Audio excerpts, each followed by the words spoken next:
How's it going, YouTube? Mark from Like-Minded Lunatics coming at you with your Monday music video matchup. I'm excited about today's episode. I hope you are too. You've already seen the title. You know what we're doing. But before we get to that, let me very quickly run through the intro stuff.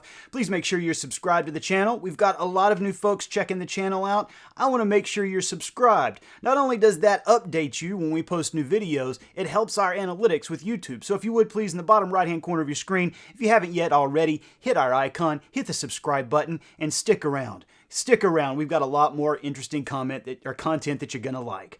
Also, my writing partner Todd Wright does a segment we call Drink, Play, Swear that I absolutely love and I want you to check out. That's where Todd, who is a professional storyteller, tries to tell you a story as he's drinking and playing an aggravating video game. It's a great segment. You don't have to know anything about video games to make it fun. It's just great trying to watch Todd struggle through a video game as he's drinking alcohol and trying to tell you a story. You can check that out right here. Okay, so you know what we're doing today. This matchup is going to be a dicey one, so buckle in, it's gonna get bumpy. Today we're gonna take a look at Madonna's Like a Prayer from 1989, and we're gonna compare that to Lil Nas X's MONTERO, which came out like 2 weeks ago.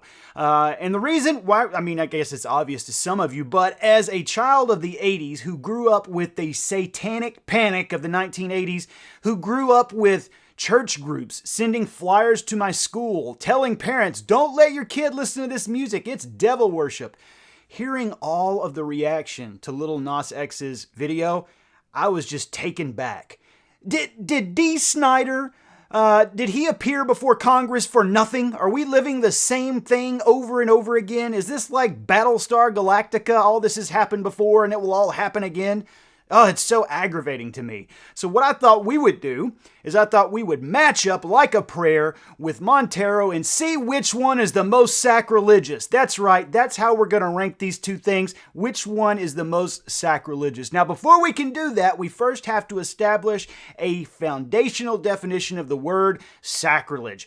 And sacrilegious. What does that even mean? Well, I went right to the source. I went to the Vatican's website to make sure I got the exact definition. I'm going to read it to you. Sacrilege consists in profaning or treating unworthily the sacraments and other liturgical actions, as well as persons, things, or places consecrated to God. So now that's important, right? You have to treat sacraments or people or things that have been sanctified unworthily, like you have to treat them in a profane way. Sacrilege is a grave sin, so that means it's actually worse than murder when committed against the Eucharist. For in this sacrament, the true body of Christ is made substantially present for us. All right, so according to the Catholic Church, not only is sacrilege a sin, it's the worst sin of all. Okay, now it's also important that we understand the difference between blasphemy and heresy. It's important, so let's read those definitions too. Blasphemy signifies etymologically gross irreverence towards any person or thing worthy of exalted esteem. In this broad sense, the term is used by Francis Bacon when in his Advancement of Learning, he speaks of blasphemy against learning. St. Paul tells of being blasphemed, and the Latin Vulgate, so that one of the earlier translations of the Bible, employs the word blasphemare to designate abusive language directed either against a people at large or against individuals. All right, so blasphemy is when you treat something that has been sanctified with irreverence, when you are irreverent towards something that's sacred. What is heresy, Mark? Well, it's a little different. St. Thomas Aquinas defines heresy as a species of infidelity in men who, having professed the faith of Christ, corrupt its dogmas. That's interesting, right? The definition goes on. Heresy differs from apostasy. The apostate abandons wholly the faith of Christ either by embracing Judaism, Islam, paganism, or simply falling into naturalism. They mean atheism there.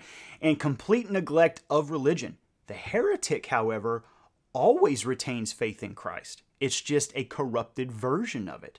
All right, so now we got those definitions out of the way. Let's do this. Let's start, because it's the earlier one, with Madonna's Like a Prayer. Now, you can read the whole history of this thing. It's fascinating. I remember when it came out, and it was a huge controversy. This was on the news. Pope John Paul even made a statement about it. How crazy is that? The Pope said, don't go to Madonna's concerts. That's how crazy it got. Madonna was dropped by Pepsi Cola. MTV wouldn't air her video until after midnight, and it was crazy. So let's take a look at Madonna, Like a Prayer, 1989.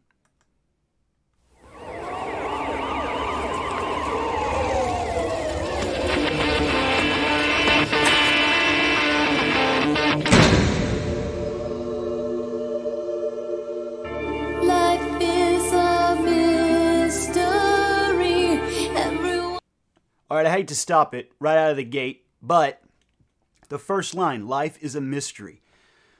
That recalls some Catholic verbiage to me. Let us proclaim the mystery of faith. I feel like she's tapping into some of that language, which makes sense because Madonna was a Catholic. One must stand alone. I hear you call my name, and it feels like home. Okay, so in case you're confused, we're actually getting two different timelines mixed up. We got to keep them straight because it's important to the narrative of the video. So at the beginning of it, we see the character Madonna running from something. She falls down, and then we see a flash to a black man, and then we see Madonna entering a church. So what's happened is she's seen something traumatic, and she's running to church, and she's remembering what she saw. Okay.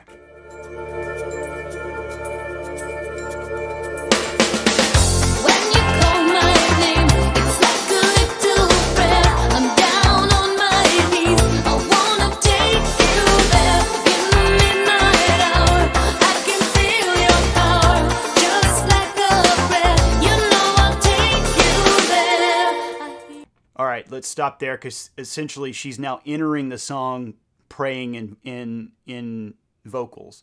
Let's go over the lyrics. Life is a mystery. Everyone must stand alone. I hear you call my name. Point of view is important. Who do you think the you is?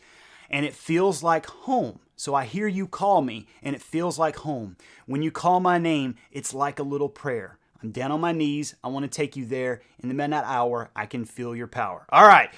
So we've got Madonna. And first off, folks, when this first came out, it's Black Jesus. People were all upset. Black Jesus, that's blasphemous.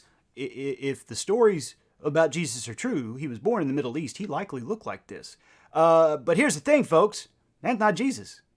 Not Jesus at all. In fact, those of you who go to Catholic Church would probably recognize that this is not the actual altar, at the behind the altar. That's not that Jesus. This is a saint. This is Saint Martin de Porres, patron saint of mixed race peoples. He was beatified in 1837. This is a side chapel where you would go to pray to that specific saint, not Jesus.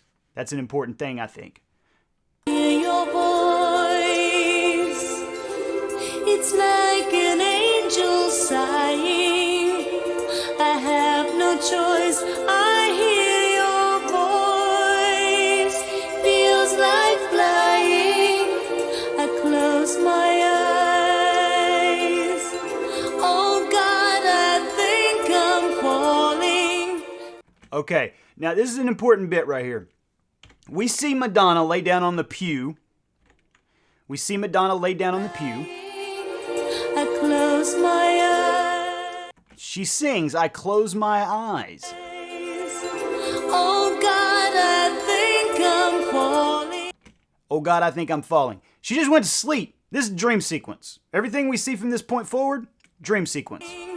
Out of the sky, I close my eyes.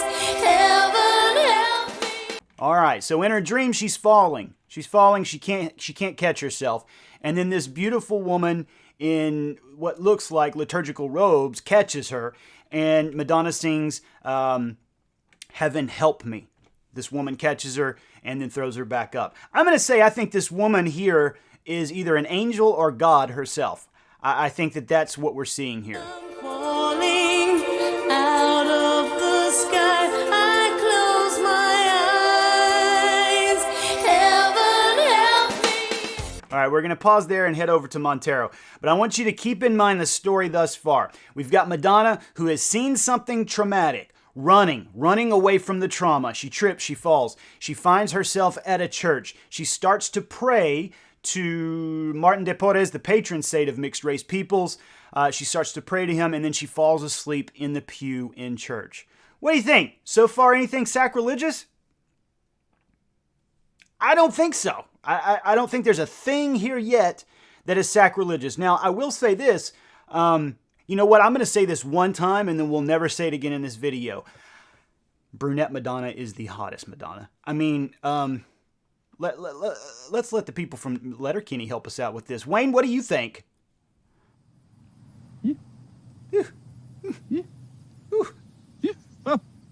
The words of Scotty Wallace, yeah.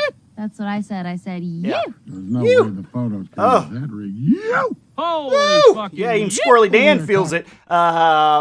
Black hair Madonna is the hottest Madonna. So one of the only things I can think of is that maybe religious folks don't like hot females in their church. She's showing her shoulders, people. She's showing shoulders. All right, let's go over here to Montero, Lil Nas X. This came out like 2 weeks ago. In life, we hide the parts of ourselves we don't want the world to see. We lock them away. We tell them no. We banish them. But here, we don't. Welcome to Montero. Oh boy. Okay, so we're getting what kind of looks like, I'm imagining, is maybe the Garden of Eden. I don't know. It's a beautiful garden, and there's a tree in the center of it. Now, a lot of folks get this wrong theologically. The tree in the middle of Eden was the tree of the knowledge of good and evil. That's what it was. And when you ate the fruit of it, you gained the knowledge of what was good and what was evil, right? So there's a tree in the middle of this garden, clearly referencing the Garden of Eden. Lil Nas is playing his pink guitar. I caught it bad just today. You hit me with a call to your place. Ain't been out in a while anyway. Was hoping I could catch you throwing smiles in my face. Romantic talking, you don't even have to try. You're cute enough to fuck with me tonight. Looking at the table, all I see is bleeding white. Baby, you living the life, but nigga, you ain't living right. All right, so we get this serpent that's clearly chasing him. There's a storm on the horizon. It looks like chasing Lil Nas. Here are the lyrics. I caught it bad just today. You hit me with a call to your place. So someone's called him up. Ain't been out in a while anyway. Was hoping to catch you throwing smiles at my face. Romantic talking, you don't even have to try. You're cute enough to fuck with me tonight. So somebody's called him up. Somebody he is obviously physically attracted to. He's going to go hang out with them, presumably to do more than hang out. And then the last two lines, looking at the table, all I see is weed and white. So in front of him, apparently he's just been hanging out at his place, smoking weed, and I guess the white may be cocaine. We do get a mention of that in a minute. Baby, you living the life, but you ain't living right.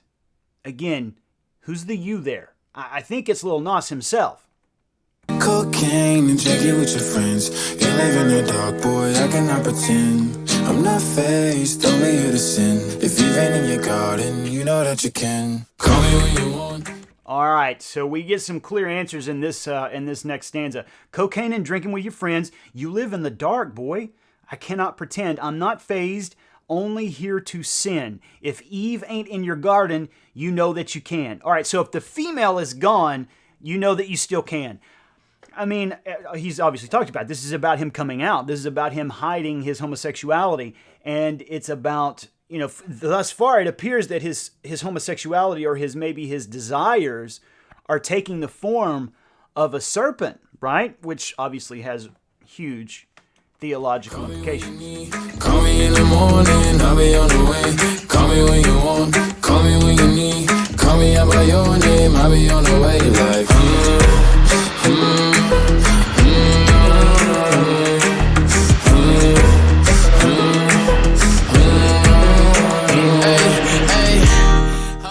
and then we get what appears to be Ruby Rod. They have Ruby Rod to thank for this. I am insistent upon that. Other people on the internet, I think, agree with me on this. You wouldn't have this without Ruby Rod in Fifth Element.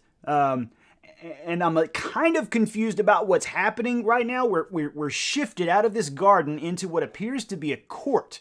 Like, you know, they're holding court in some way. I wanna sell what you're buying. I wanna feel on your ass in Hawaii. I want that jet lag from fucking and flying. Shoot a shot in your mouth while I'm riding. Okay, now it's making a little more sense, right? I feel like that this might be representative of Lil Nas's internal struggle, right? We see him chained here. We see him in chains.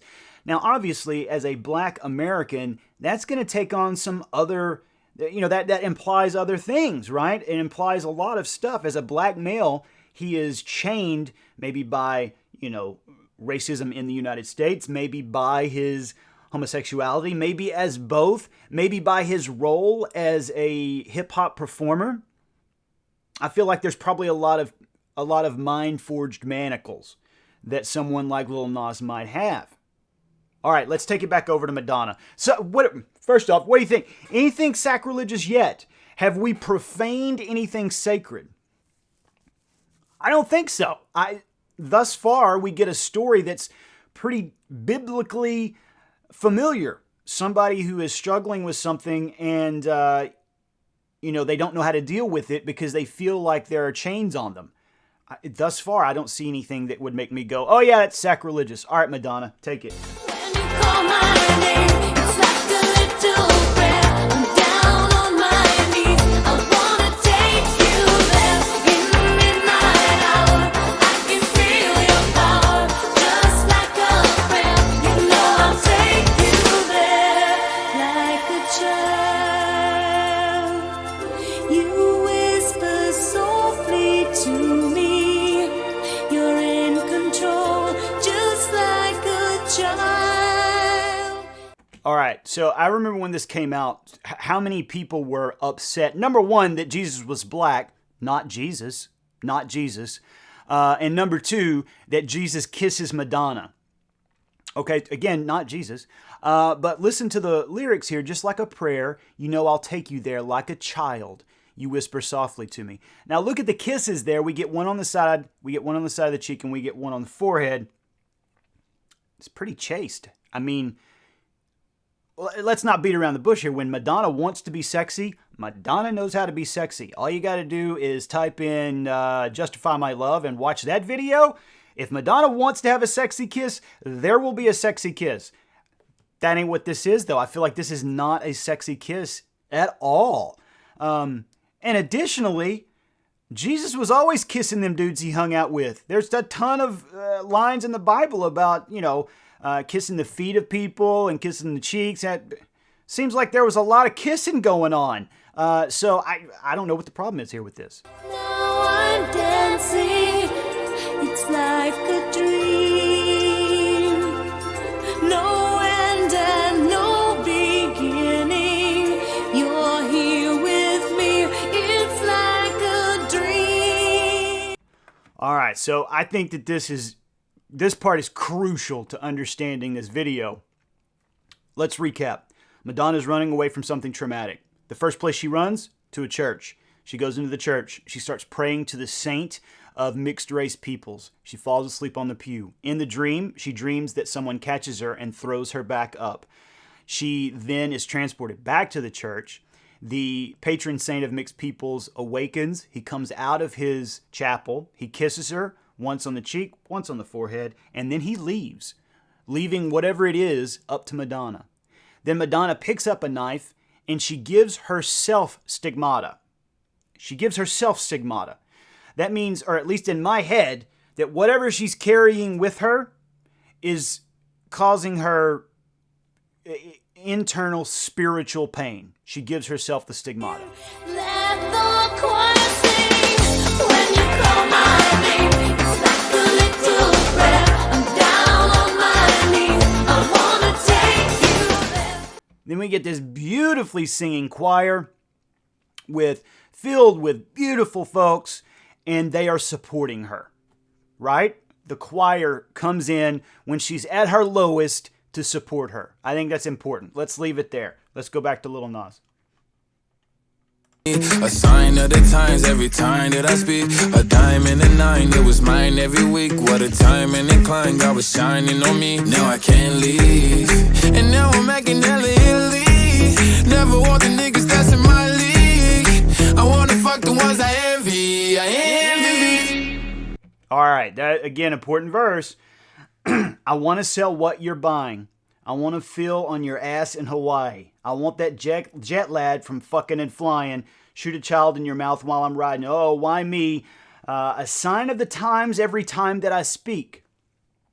Again, it's hard not to tie that to his homosexuality, but I think it also could be other stuff. It could be race relations. It could be his role as a hip hop performer. It could be all those things. A dime and a nine, it was mine every week. What a time and incline, God was shining on me. Now I can't leave, and now I act in hella elite. Never want thee that's in my league. I want to fuck the ones I envy.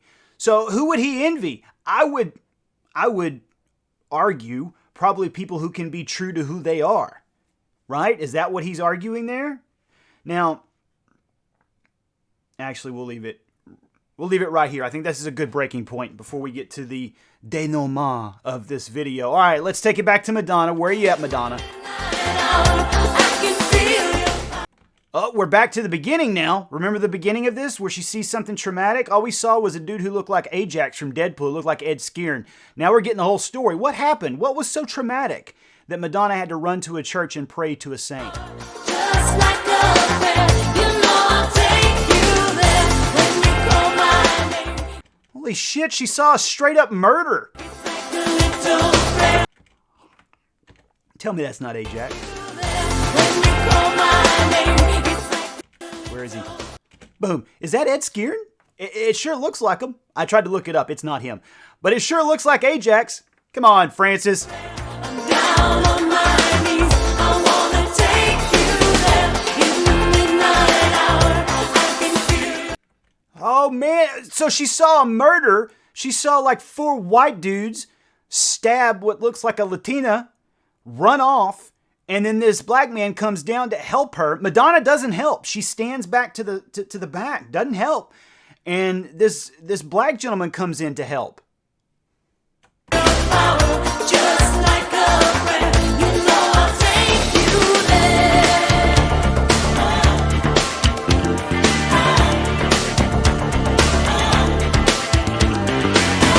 Life is a So that was the entire trauma, you guys. I mean, it's one of those things where it's incomprehensible to me that anybody would see this other than affirming, right? Affirming that you should be a good and moral person. So essentially what's happened in this story thus far is that Madonna witnessed a murder, or what looked like a murder. We don't see that the woman died, but what looked like a murder. They stabbed the hell out of her. You know what I'm saying? And then those dudes run off.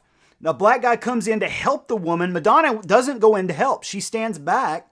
This guy helps, gets arrested by the police. From that point forward, Madonna runs to the chapel to pray to the patron saint of mixed peoples. What? At this point, okay, so we do have we've got some crosses on fire, but let's not forget, folks, the Ku Klux Klan professed to be highly Christian, and they burned a lot of crosses. So I feel like these crosses do have some historical significance beyond she's blaspheming. Maybe she's drawing attention to the fact that black people have taken the brunt of crime in this country for a lot of years. Maybe that's what she's doing. And I want to draw your attention to Matthew 25:31 through 46. This is the judgment of the nations. Listen to this. This is from the Bible. When the Son of Man comes in his glory and all the angels with him, he will sit upon his glorious throne, and all the nations will be assembled before him, and he will separate them one from another as a shepherd separates the sheep from the goats. He will place the sheep on his right and the goats on his left. Then the king will say to those on his right, "Come, you who are blessed by my Father, inherit the kingdom prepared for you from the foundation of the world. For I was hungry, and you gave me food. I was thirsty, and you gave me a drink. A stranger, and you welcomed me. Naked, and you clothed me. Ill, and you cared for me. In prison, and you visited me." Then the righteous will answer him and say, Lord, when did we see you hungry and feed you, or thirsty and give you drink? When did we see you a stranger and welcome you, or naked and clothe you? When did we see you ill or in prison and visit you? And the king will say and reply to them, Amen, I say to you, whatever you did for the least brothers of mine, you did for me. Then he will say to those on his left, Depart from me, you accursed, and into the eternal fire prepared for the devil and his angels. For I was hungry, you gave me no food. I was thirsty, you gave me no drink. A stranger, you gave me no welcome. Naked, and you gave me no clothing. Ill and in prison, you did not care for me. Then they will answer and say, Lord, when did we see you hungry or thirsty or a stranger or naked or ill, and not minister to your needs? He will answer them, Amen, I say to you, what you did not do for one of the least of us, you did not do for me. This has a very firm theological foundation to rest upon. Madonna sees something and she does nothing. She does nothing. And then a black man comes in and does help, and he is persecuted for it. This is firmly within the Christian tradition. All right, let's go back here to Lil Nas and see what happens. Cocaine and drinking with your friends. You live in the dark, boy, I cannot pretend. I'm not faced, only here to sin. If you've been in your garden, you know that you can. All right, so he's being pulled towards heaven, and there is an archangel floating and flying up above him. Call me when you want, call me when you need. Call me in the morning, I'll be on the way. Call me when you want, call me when you need. Call me out by your name, I'll be on the way. All right, so instead of following the archangel, Lil Nas X willingly grabs the pole and slides down the pole. Call me by your name. Tell me you love me in private. Call me by your name. How do I care if you're lying? You see them heels? Ooh, looks like he came right out of Kinky Boots. The sex is in the heel, you guys. Did you know that? It's true. Call me, I'll drop everything. Don't need your name, 'cause I want nothing to say.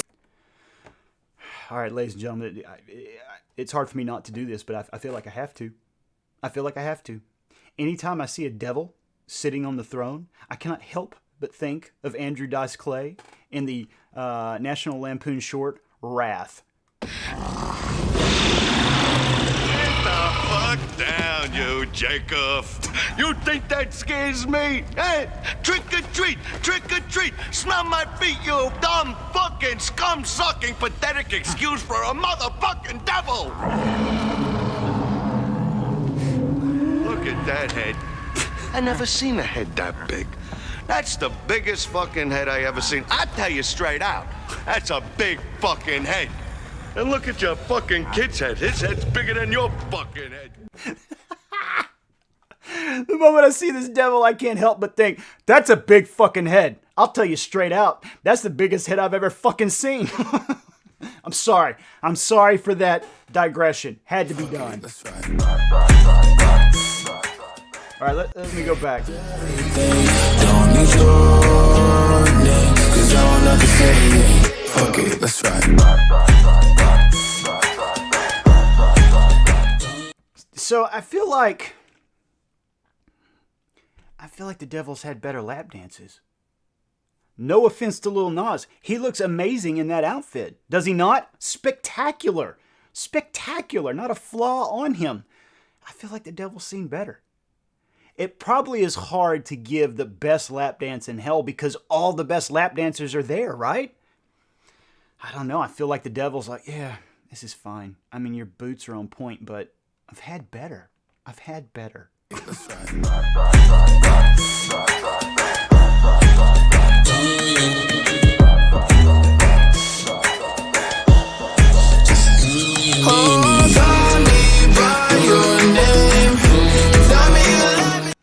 Letterykenny fans, he looks like Shorzy there, doesn't he? Fuck you, Shorzy.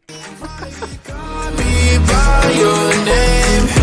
How do I care if you're lying?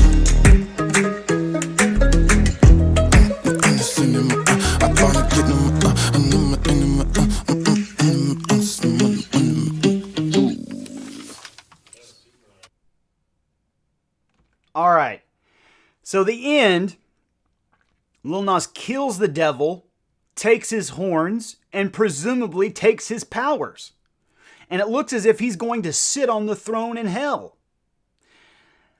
Now remember, we're judging this whether or not this is sacrilegious, whether or not Lil Nas has treated a sacrament or a liturgical action or a person of the cloth irreverently.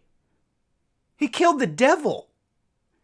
And then he took the devil's place. Again, this has a long theological tradition. So all you got to do is turn to Paradise Lost, Book 4, and let's start, let's see, where are we going to start at? Let's start around line 67. How about it? Whom hast thou then, or what to accuse, but heaven's free love dealt equally to all? So Satan this is his big soliloquy, and he's lamenting the fact that he lost heaven. And he's lamenting the fact that he was made by God, and God made him to be the accuser. Right? So if God stands outside of time, God created everything, that means that he created Satan to be the great accuser. All right, this is what he's talking about. Nay, cursed be thou, since against his thy will choose freely what it now so justly rues. Me miserable, which way shall I fly? Infinite wrath and infinite despair. So he says he has a choice between infinite wrath, so if he goes against God, infinite wrath, or infinite despair, following God but going against his true nature. Which way I fly is hell, myself am hell. And in the lowest deep, a lower deep, still threatening to devour me, opens wide, to which the hell I suffer seems a heaven. So what happens to Satan? He falls, and he has to choose between, okay, I can go back, I can always go back, but if I go back, I'm going to be miserable because I'm going to be betraying my own person. It's from Paradise Lost. You know, I talked to a theologian. I was friends with a theologian and taught at Catholic University for a while. Friends with a theologian. He argued, and I kind of believe him, he knows more about this subject than I do. He argued that people's conceptions of heaven and hell, specifically hell, have been shaped more by John Milton and Dante than they have the Bible. Go read the Bible. The references of hell, very few. But that's all Dante and Milton dealt with. I am going to argue this falls firmly in that tradition. So if you're going to say what happens here is sacrilegious, then we got to say that John Milton, Dante are sacrilegious as well. All right, Madonna, let's finish it up.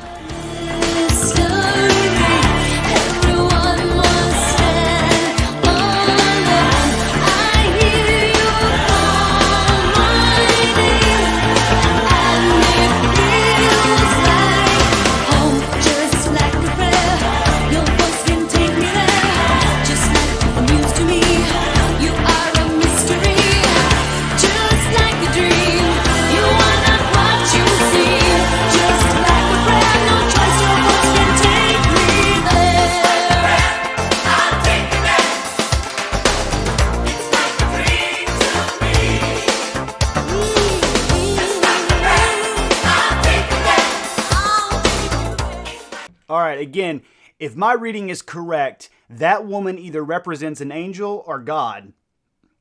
And we get that high-pitched, I will take you there.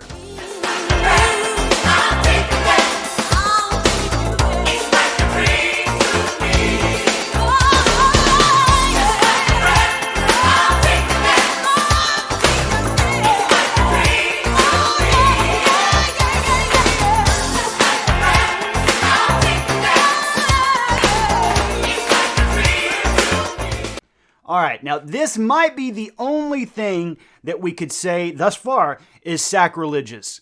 The saint kisses her on the lips. Maybe it's sacrilegious there. That's the only place thus far that I'd be willing to go maybe. But I think a good counter argument to that could be made that, again, Jesus was not shy about kissing them dudes he hung out with. And additionally, if this is not Jesus, and it's not, if this is not Jesus, then what's the problem? Saints were not required to be chaste. They weren't. There's around 500 to 600 saints that were not celibate. So saints didn't have to be chaste. Additionally, dream sequence. She ain't woke up yet, folks. Just like a prayer, your voice can take me there. Just like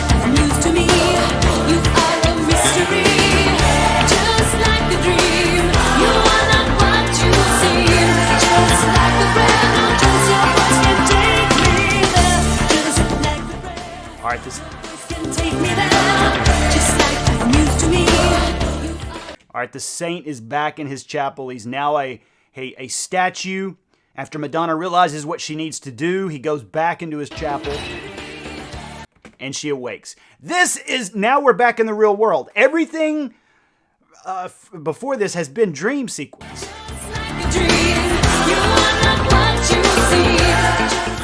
And she's awoken by the choir practicing.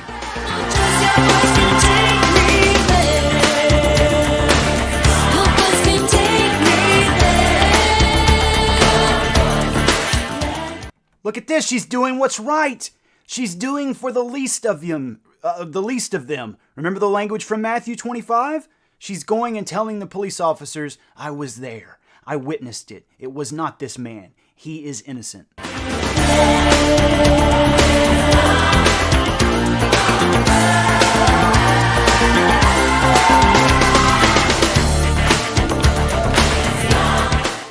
Do you remember that part? Curtain call?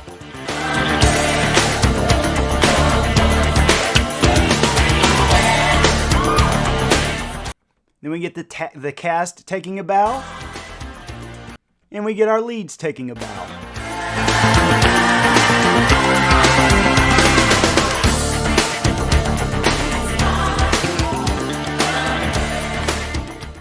Then curtains. It wasn't even real. It was a play. So here's what I'm going to say. We started this journey, and this is probably one of my longest videos, but seeing the reaction to Lil Nas X has had me incensed. There's nothing that annoys me more than when highly religious people get their granny panties in a bunch over something that they don't understand and haven't taken the time to understand. I'm going to go ahead and say this. Sacrilegious Showdown, which one wins? Which one's most sacrilegious? Neither, because neither one of them are sacrilegious. In fact, I would say they are religiously affirming if you take the time to actually understand them. But let me know what you think. I'm neither a theologian nor a historian of the Bible. I've studied them, but I am not an expert. Do you agree with me? Do you disagree with me? Remember, you can be disagreeable without being mean. So let me know in the comments what you think. I would be very interested in hearing your reaction to this video. Hopefully you stuck to the end. I hope you enjoyed it. They're not always like this. Sometimes I just get silly. Other times I get mad. Can't help but do this. All right, folks, take care of yourselves. Make sure you're subscribed to the channel. Give me a thumbs up. Give me some comments. And take care. I will see you soon.